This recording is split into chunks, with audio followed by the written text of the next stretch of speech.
तो हेलो दोस्तों, मैं आपका भाई प्रशांत स्वागत करता हूं आपके ही चैनल एडु ज्ञान केंद्र में। उम्मीद करते हैं कि आप स्वस्थ होंगे।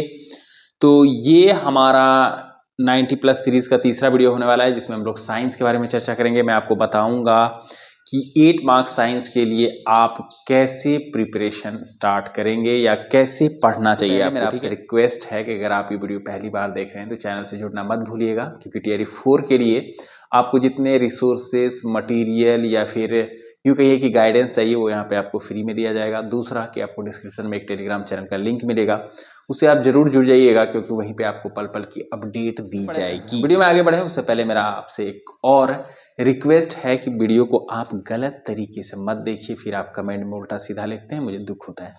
पहले तो हम बोलते रहते हैं कि एनसीईआरटी पढ़िए, तो इससे लोगों को बहुत परेशानी है। एनसीईआरटी पढ़ेंगे तो हो जाएगा, महेश वर्णमाल पढ़ने से नहीं होगा, लूसेंट पढ़ने से नहीं होगा, मेरा तो फलाना पढ़ के हो गया, बहुत सारे विद्वान हैं, मेरा तो चिल्लाना पढ़ के हो गया। अरे भाई, सब बुक पढ़ने से होगा, काहे नहीं होगा। हम एनसीईआरटी पढ़े, हमको लगा कि एनसीईआरटी पढ़ने से ज़्यादा हेल्पफुल हो सकता है, तो हम एनसीईआरटी रिकमेंड कर रहे हैं।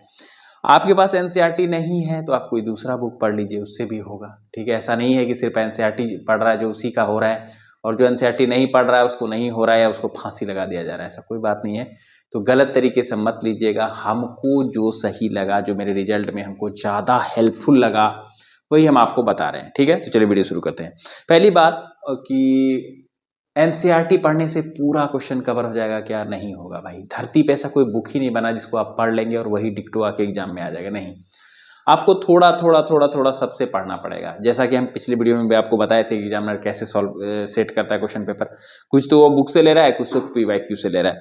ठीक है, हमको लगा कि ऐसे समझने में शायद आपको दिक्कत होगा, तो उससे पहले हम थोड़ा आपको एग्जाम्पल से समझा देते हैं। जैसे ये देखिए, मेरे पास मैथ साइंस का पेपर है। ठीक है, ये मैथ साइंस का पेपर है इस बार टियर 3 का।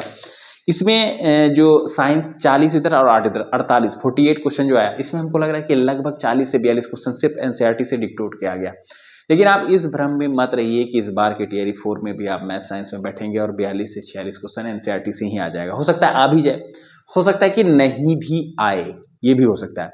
लेकिन देखिए, मैं ये कहना चाह रहा हूं आपसे कि अगर वो एनसीईआरटी से पूछ दिया, और आप वेटेज देख रहे हैं ना, 40 से 42 क्वेश्चन डायरेक्ट एनसीईआरटी से उठ के आ जा रहा है, और आप एनसीईआरटी को नहीं पढ़े, ये कंटेंट आपसे कहीं मिस हो गया, तो आपसे कितना बड़ा पोर्शन मिस हो जाएगा। फिर रिजल्ट बना पाइएगा? 40 क्वेश्चन अगर मिस हो गया तो 40 में हो सकता है कि आप 25-30 लगा पाइएगा, अगर आप एनसीईआरटी नहीं फॉलो कर रहे हैं, दूसरा बुक फॉलो कर रहे हैं। तो इसलिए हम एनसीईआरटी को बताते हैं कि एनसीईआरटी पढ़िए।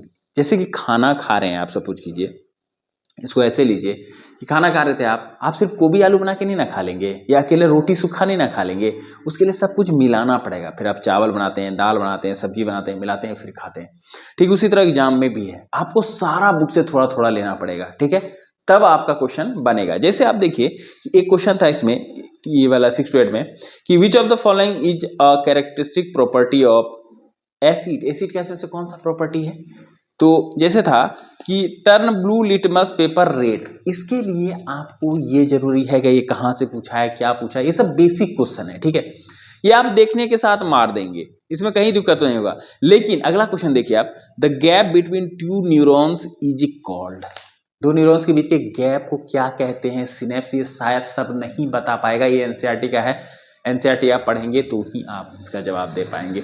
ठीक है, फिर एक क्वेश्चन आया था कि इसमें से मौसम संबंधी घटनाएं किस मंडल में घटित होती हैं? तो मौसम संबंधी घटनाएं क्षोभ मंडल में होती हैं। ये ज्योग्राफी लूसेंट में दिया हुआ है, बताइए आप ये। लेकिन क्वेश्चन तो साइंस का सेक्शन में पूछा हुआ है। तो यही हम बताना आपको चाह रहे थे कि थोड़ा थोड़ा जब आप सबसे तैयार कर लेंगे तो आप युद्ध के लिए तैयार हो जाते हैं। इस तरह से तैयारी होता है। ठीक है, कोई एक बुक को फॉलो करने से नहीं होगा। तो आपको सबसे पहले क्या करना है कि 10 या 9, ये वाला 10 का एनसीईआरटी हो गया, ये वाला 9th का हो गया। इसमें से जो आपको अच्छा लग रहा है, अगर आपका बेसिक कमजोर है तो पहले 9 से शुरू कीजिए, अच्छे से इसको पढ़ लीजिए। फिर 10 से शुरू कीजिए, इसको अच्छे से पढ़ लीजिए। दोनों 9, 10 दोनों को एनसीईआरटी को आप अच्छे से वर्ड टू वर्ड पढ़ देना है। लास्ट का क्वेश्चन उसको भी पढ़ देना है। ठीक है, कहीं कोई दिक्कत नहीं। और न्यूमेरिकल, साइंस में बहुत लोग हमको कमेंट कर रहे थे कि न्यूमेरिकल कहाँ से तैयार करें साइंस का। तो साइंस का न्यूमेरिकल के लिए बहुत परेशान नहीं होना है आपको। अगर एग्जाम्पलर करना चाहते तो एग्जाम्पलर कर लीजिए, लेकिन 8 मार्क्स के लिए हमको लग रहा है कि उतना ज़्यादा भी रिस्क लेना ठीक नहीं है, बहुत ज़्यादा हो जाएगा, फिर आपका सब्जेक्ट पेपर भी होगा। तो आप इसी के बीच बीच से, जैसे गति चैप्टर है उसमें न्यूमेरिकल है। ठीक है, कुछ कुछ चैप्टर में जिसमें इसमें न्यूमेरिकल है, ये देखिए एक्सेलरेशन, गति वाला, वेग वाला में जो ये बीच बीच में न्यूमेरिकल है ना, इसी से वो उठा के देता है। हम डिक्टो इसी को पढ़ लीजिए। ठीक है, मोशन वाले से। और थोड़ा सा एनर्जी वाले से देगा, वर्क पावर एनर्जी वाले से उसका, ये दोनों का अब 9th-10th में आप आराम से जो है लगा लीजिए न्यूमेरिकल, इससे बाहर वो नहीं पूछेगा। तो आप जब 9th-10th कंप्लीट कर लेंगे साइंस इससे, ठीक है, इससे कंप्लीट कर लेंगे, उसके बाद आप क्या कीजिएगा, उसके बाद आप या तो अगर ऑफलाइन लेना चाहते हैं तो ये स्पीडी वाला बुक ले सकते हैं, इसमें काफी एमसीक्यूज दिया हुआ है रेलवे प्रीवियस ईयर का, और नया भी एमसीक्यूज दिया हुआ है, क्योंकि इसमें जब आप इतना पढ़ लेंगे उसके बाद आपके पास बेसिक हो जाएगा। तो ये बुक जब आप लगाएंगे स्पीडी का ये वाला बुक, तो उससे क्या होगा कि आपका क्वेश्चन बनना शुरू हो जाएगा, तो वो आप में क्या देगा, कॉन्फिडेंस देगा। ठीक है, ये कर लिए, आप फिर ऑनलाइन भी मार लीजिए। ऑनलाइन आप कहाँ जाएंगे, मेरे विचार में ऑनलाइन आप 2 जगह जा सकते हैं। एक साइंस मैग्नेट, नीरज सर पढ़ाते हैं अच्छा, क्योंकि वो एनसीईआरटी फॉलो करते हैं और प्रीवियस ईयर फॉलो करते हैं, तो वहां से आपका काम बन जाएगा। या नहीं तो आप रैंकर्स गुरुकुल चले जाइए, राधिका मैम और पुष्पेंद्र सर ये दोनों चलाते हैं, बेसिक भी पढ़ाते हैं, मतलब एक मैराथन भी ले रहे हैं, 1 घंटा का क्लास भी ले रहे हैं, हम भी उससे देखे थे। पूरा अलग अलग सेल का अलग पढ़ा देंगे आपको, टिश्यूज का अलग पढ़ा देंगे, ऐसे पूरा चैप्टर बना हुआ है, उनमें प्लेलिस्ट बना हुआ है, वहाँ चेक आउट कर लीजिए। या तो पूरा मैराथन बना हुआ है कि साइंस अलग से, बायोलॉजी अलग, बायोलॉजी का मैराथन, फिर फिजिक्स का, फिर केमिस्ट्री का, वो सब सारा देख के लीजिए आप, उससे भी आपका धीरे धीरे कॉन्सेप्ट क्लियर होगा। ऐसे ही एक एग्जाम के लिए क्वालिफाई करना पड़ता है कि बहुत सारा कंटेंट कहीं से कहीं उठा के तब आप घर जमा करते हैं अपने अंदर, तब वो क्या होता है आपके पास फैलता है और आप एग्जाम निकालते हैं। ठीक है, ये हो गया। बहुत सारे लोग हमको क्या कह रहे थे कि भैया एनसीईआरटी 6 to 8 लेने में बहुत खर्च बनता है, क्या दूसरा उसका कुछ ऑप्शन नहीं है क्या?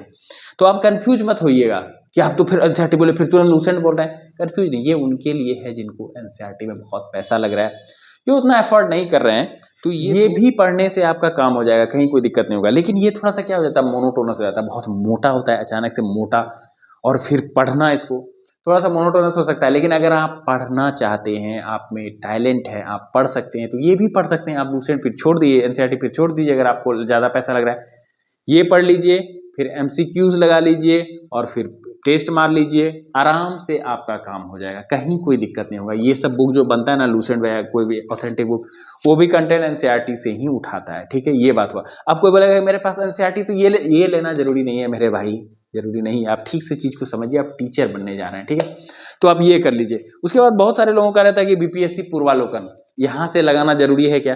देखिए टीआरई 1, 2 में तो इससे क्वेश्चन था अच्छा खासा, लेकिन 3 में उतना ज्यादा नहीं था, तो आपको नहीं लगाना चाहिए। हो सकता है टीआरई 4 में आ जाए, तो हम ऐसा नहीं बोलेंगे कि नहीं लगाना चाहिए। अगर आप एफर्ट कर सकते हैं तो उसको ले लीजिए, खरीद लीजिए और लगाइए। इससे साइंस का अलग अलग बता हुआ है, इसमें फिजिक्स अलग, केमिस्ट्री अलग, बायो अलग, यानी तो अगर आपको पीडीएफ अवेलेबल होता है तो वहाँ से लगा लीजिए। रिस्क मत लीजिए, हो सकता है इस बार इसी से रिपीट कर दिया। और एक बात आपको बता देते हैं कि इस धरती पे कोई नहीं है जो आपको यूट्यूब में बता देगा कि हाँ वो बुक पढ़ लो उसी से आ रहा है टीआरई 4 में, कोई नहीं बता पाएगा। सब अनुमान ही लगाते हैं, आप देखते हैं कि चेंज हो जाता है वहाँ पैटर्न। हम ये नहीं चाहते हैं कि आप कोई एक ही चीज़ पे डिपेंड होकर जाइए और वहाँ पे आपका रिजल्ट नहीं बने तो आपका फिर मौका खत्म हो गया, समझ रहे ना, फिर टीआरई 5 कब आएगा नहीं आएगा। इसलिए हम डरते हैं, इसलिए हम आपको थोड़ा सा ज़्यादा रिसोर्स बता देते हैं कि एनसीईआरटी थोड़ा ज़्यादा आप पढ़ लीजिएगा तो आपको इतना तैयार हो जाइएगा कि थोड़ा सा टफ भी पेपर बनाएगा तो उसके लिए भी आप तैयार रहिएगा। आप मैथ साइंस 6 to 8 जो है टीआरई 2 का क्वेश्चन देख लीजिए, उसमें टफ पेपर था तो उसमें लगभग क्वेश्चन एनसीईआरटी से उठ के आया हुआ था, अंदर से 12 तक का ले लिया था। तो इसलिए हम कहते हैं कि अगर पेपर इजी आ गया तब तो आप निकाल ही लीजिएगा, थोड़ा सा कम रिसोर्स में भी निकाल लीजिएगा। लेकिन अगर पेपर बढ़िया लेवल का वो दे दिया और आपके पास बेस नहीं रहेगा तो आप फंस जाइएगा और आपका समय भी बर्बाद हो जाएगा। तो इसलिए ये पूरा तैयारी करने का तरीका था जिससे साइंस में आप मैक्सिमम स्कोर गेन कर सकते हैं। तो इस वीडियो को हम लोग यहीं रखेंगे। उम्मीद करते हैं कि वीडियो आपको हेल्पफुल लगा होगा, पसंद आया होगा। अगर पसंद आया तो लाइक कीजिए, चैनल पे नए हैं तो भाई से जुड़ना मत भूलिएगा। बाकी आपकी क्या शिकायत है, क्या चाहते हैं, कमेंट में हमें जरूर लिखिएगा। मिलते हैं नेक्स्ट वीडियो में, तब तक के लिए जय हिंद।